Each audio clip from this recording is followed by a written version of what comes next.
Title: The world watched Gaza burn and looked away. In case you forgot, we'll remind you. Because memory, it seems, has become selective. Outrage has an expiration date. Compassion a matter of convenience. And justice? Justice is reserved for the powerful. We have witnessed in Gaza the most horrific genocide of modern history, and the world's silence is the most deafening sound of all. 4 months that felt like centuries, Gaza became the world's open-air graveyard. More than 70,000 Palestinians, most of them women and children, were wiped out. Not by accident, not in chaos, not as collateral damage, but systematically, under bombs financed, blessed, and justified by those who dare to call themselves defenders of human rights. Hospitals were turned into morgues. Ambulances were turned into targets. Schools, UN-run shelters filled with terrified families, were flattened into dust. And through it all, the world's so-called guardians of morality, the West, kept repeating the same rehearsed line. Israel has the right to defend itself. Defend itself from what? From children with no homes? From mothers clutching dead babies? From journalists holding cameras, not guns? The great hypocrisy. The same nations that cried for Ukraine, that flooded social media with blue and yellow flags, could not spare a single breath for Gaza. When the aggressor was Russia, outrage poured like a river. But when the aggressor was Israel, silence flowed like oil, thick, profitable, and morally suffocating. Washington, London, Brussels, all issued statements of concern. They urged restraint. They monitored the situation. But their words, like their diplomacy, were empty. Behind closed doors, they kept shipping the bombs that rained down on sleeping families. Behind the polished podiums, they kept rewriting reality, turning victims into villains and genocide into self-defense. And the media? The Western media, once the loudspeaker of truth, became an accomplice of manipulation.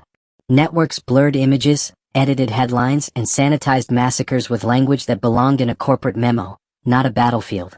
They spoke of complexity, as if the murder of thousands of civilians could ever be complicated. They spoke of both sides, as if one side wasn't buried under rubble. When Israel bombed Al-Ali Hospital, the headlines hesitated. When Israel murdered entire families, journalists could not verify. When Israeli officials openly called Palestinians human animals, the anchors didn't flinch. But when one rocket flew back from Gaza, every newsroom exploded in condemnation. This wasn't journalism. It was obedience. A genocide live-streamed. For the first time in history, a genocide unfolded live on social media, in real time, in full color. No excuses, no filters, no "we didn't know." The world did know. We watched it. We scrolled through it. We double-tapped it. And yet we did nothing. Children screamed under collapsed buildings, not from movies but from verified footage. Doctors operated with no anesthesia, live-streaming surgeries under flashlights because the power grid had been deliberately destroyed. Parents wrote their children's names on their arms, not as tattoos of pride, but as desperate identifiers in case they were found dead in the rubble. And still, the leaders of our so-called civilized world had the audacity to call this a complex conflict. No, this is not complex. It's genocide, deliberate, orchestrated, and broadcast to billions. The complexity lies only in the cowardice of those who refuse to name it. The silence that kills. Let's speak plainly. Every government that armed, funded, or diplomatically shielded Israel's actions in Gaza bears blood on its hands.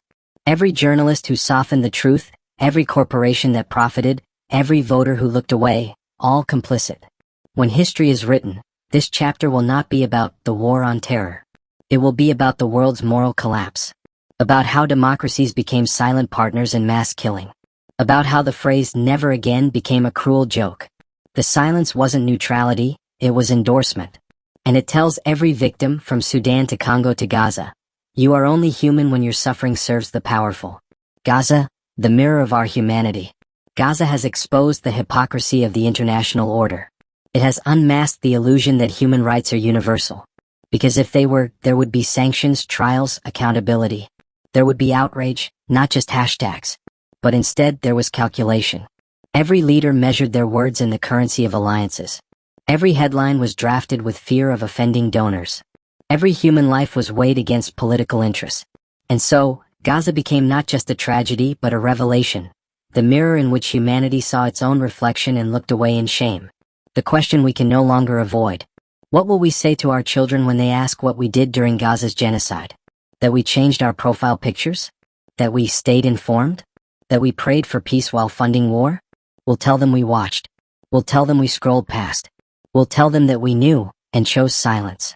But one day that silence will scream louder than any bomb. Because history will not remember our excuses.